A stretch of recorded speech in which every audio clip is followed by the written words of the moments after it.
It's long been said that the bigger they are, the harder they fall. It basically means that while size and power are important, they aren't all important, especially in the Yu-Gi-Oh! Trading card game. Yes, the various anime series will get you hyped out of your mind, with boss monsters reaching absurdly high attack values. Anyone remember Darts' Divine Serpent Ge having infinite attack points? Or maybe Don 1000 busting out 100,000 attack number monsters. Again, wildly entertaining, but just ask anyone who plays the TCG from even the slightest bit of a competitive standpoint, and they'll tell you that ideally, you'd really like to have a mix of utility, accessibility, protection, and other key factors in a boss monster headlining your theme or archetype strategy.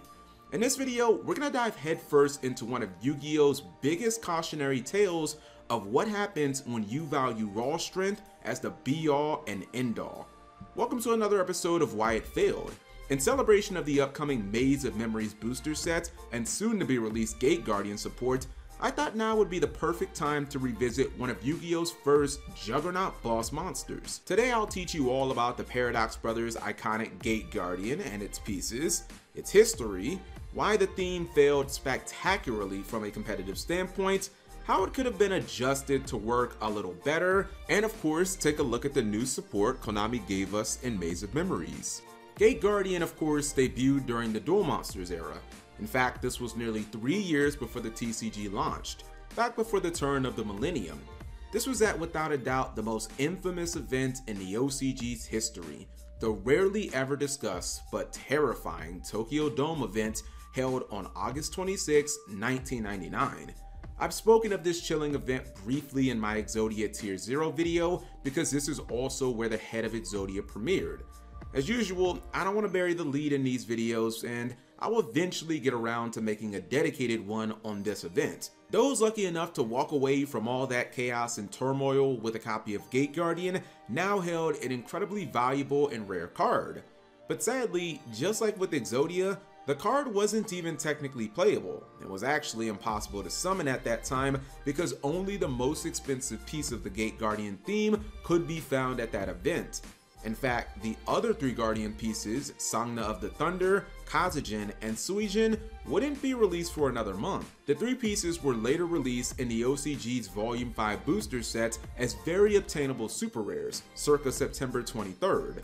As mid-range supers, players could get their hands on the entire trinity without much hassle, even if getting the Big Daddy himself could set you back a few $100s. While many were excited to try the collective theme and see if they could get it to work, there were others who were immediately taken aback by Sangha, Kazejin, and Suijin all being level 7 monsters. You might wonder why and think that this sounds strange, but first consider the fact that the Gate Guardian card premiered in the OCG 2 weeks before it did in the Yu-Gi-Oh! Duel Monsters anime. This means any player who hadn't read or was familiar with the manga to that point didn't actually know what the 3 pieces of the Titan consisted of. Sure, he was a colossal 11-star monster. Fun fact, Gate Guardian was actually the first level 11 monster to ever be released. But it wouldn't have been unimaginable for it to have been made up of 3 level 4s. 3 level 7s, on the other hand, changed everything, and for the worse. Gate Guardian was of course an absolute behemoth with its nearly unrivaled 3750 attack power. At the time, the Guardian was second only to Blue Eye's Ultimate Dragon in terms of pure offensive power. The problem was, however, once you got past the eye-popping numbers and the anime fanfare for the Bald Brothers Extraordinaire, you realized that the Emperor had no clothes, and that this juggernaut was full of hot air. Let's set aside Gate Guardian itself for a moment and look at the 3 individual pieces.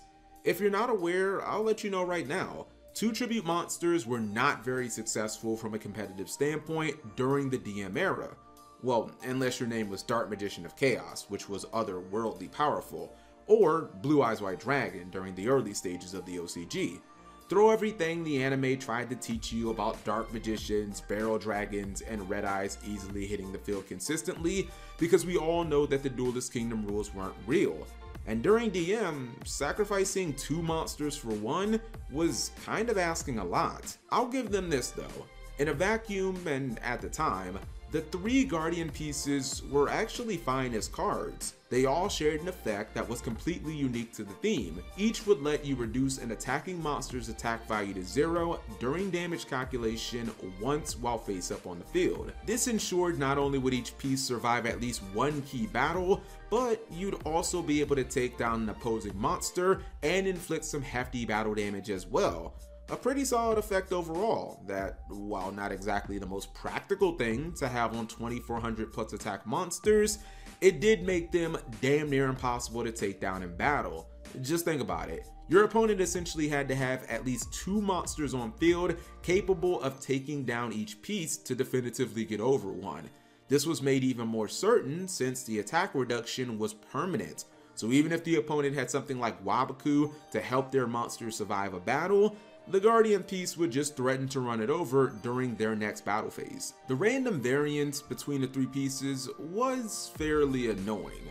Sangha being 200 attack points higher than Kazujin for no apparent reason just felt kinda bad, since they were all necessary, and that tiny variance could sometimes lead you to missing out on small amounts of damage just by pure chance. Again, I'll state that individually the cards were fine. It's however when you added in the big old Gate Guardian himself that the entire strategy fell flat on its face and felt like it was more trouble than it was worth. Honestly, where do I even begin?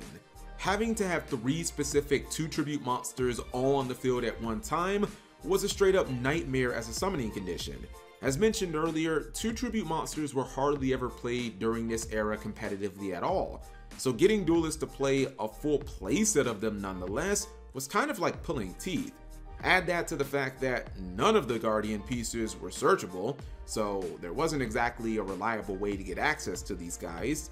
Sure, you could just add more copies of each piece and hope to maybe discard them with Graceful Charity or Card Destruction. You could even use something like Monster Reborn for, easy summons. But then the question became, why go through all that trouble? Why spend probably your entire opening hand to get the 3 pieces on field, only to realize, oh yeah, I also need Gate Guardian itself in my hand as well. Yep, another huge flaw in the design of this theme that would immediately be adjusted for the likes of Kaiba's XYZ Dragon. The need to also have the boss monster in your hand while the necessary materials were on field was just terrible. Such a flaw added unnecessary dead draws to your deck and reduced consistency.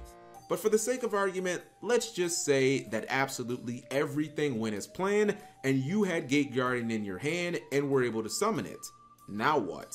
Now is when you probably regretted your decision to play Gate Guardian in the first place. Yes, it was physically intimidating, but at the same time, even novice players learned almost immediately the power of removal cards during the DM era. Dark Hole, Regeki, Mirror Force, or Tribute to the Doom, which if you've seen my other OCG videos based during this time, you'll know was insanely popular. Every single one of these cards could erase an entire hand's worth of work in an instant. To be clear, built-in protection for monsters during the first year of the OCG was unheard of, so you could probably argue that no one should have expected Gate Guardian to have any. However, not adding even the slightest bit into what would probably become the era's single most difficult monster to summon was kind of like dooming the theme to failure from the start. There's a reason why cards like Jinzo and Vampire Lord instantly became meta staples upon release, and it's not because of their attack values. It's due to them, while not being immortal or completely immune to powerful destruction cards like the ones that I mentioned, and add Torrential Tribute to that mix by the way, at least they could either deal with some of the powerful cards by either locking them out completely or having a resistance to them. Gate Guardian as a monster had none of this utility, which meant that if you somehow managed to jump through all the hoops of summoning it just to have it fall into a trap hole, you were almost always going to be out of cards and losing the game. Adding protection to Gate Guardian, such as an effect that would let you banish a piece to protect it from destruction once per turn, would have been, in my opinion, a monumental and practical way of making the card viable and having it achieve that terrorizing Juggernaut win condition solo boss monster that it was portrayed in the anime. But it may not have been the only way. As many have mentioned over the years, Gate Guardian being a ritual or fusion monster may have made the theme significantly better as well. If a ritual, it would have been searchable with a card like Senju of the Thousand Hands, even if Konami did make the horrendous decision to have it be accompanied by the infamous Gate Guardian ritual spell. If a fusion, at least the Guardian pieces wouldn't have had to be summoned, and you would have never had to worry about drawing the Gate Guardian itself, ideally leading to more cards in your hand at your disposal. One of the more ironic things about thinking of Gate Guardian as a different mechanic is that in some of the various Yu-Gi-Oh! Video games, Gate Guardian often appears as a ritual monster, and even as a fusion in the Yu-Gi-Oh! Falsebound Kingdom video game for the Nintendo GameCube. Honestly, I think that Gate Guardian's biggest problem was that the theme was released too early. Look at some of the easy ways Konami could have slightly adjusted the card, like adding in destruction protection, or making it a spell-less fusion monster like XYZ Dragon Cannon, and you'll realize quickly why those options weren't implemented. It's because that technology, for lack of a better term, didn't exist in the game yet, and wouldn't be used in monsters until later in the era. Translation, Gate Guardian probably would have been a lot better if the Paradox Brothers were, I don't know, villains in the Waking the Dragon season of the DM anime. As for the new Gate Guardian support, well, I kinda dragged my feet so long with releasing this video that all 10 cards were revealed, and to my pleasant surprise, Konami actually did, not to a full extent, what I wanted. Not only is Gate Guardian now fully fusion based, but thanks to 4 new fusion monsters, the old Gate Guardian has been completely replaced and isn't necessary to play anymore. The new support still revolves around the old 3 Guardian pieces, but in a very smart and practical way that even I didn't see coming. Multiple cards within the new batch allow you to set Guardian pieces in your back row like they were Crystal Beasts, meaning you no longer have to waste 2 tributes to summon them. Now you can just place them in the spell and trap zones and use them as contact material from there.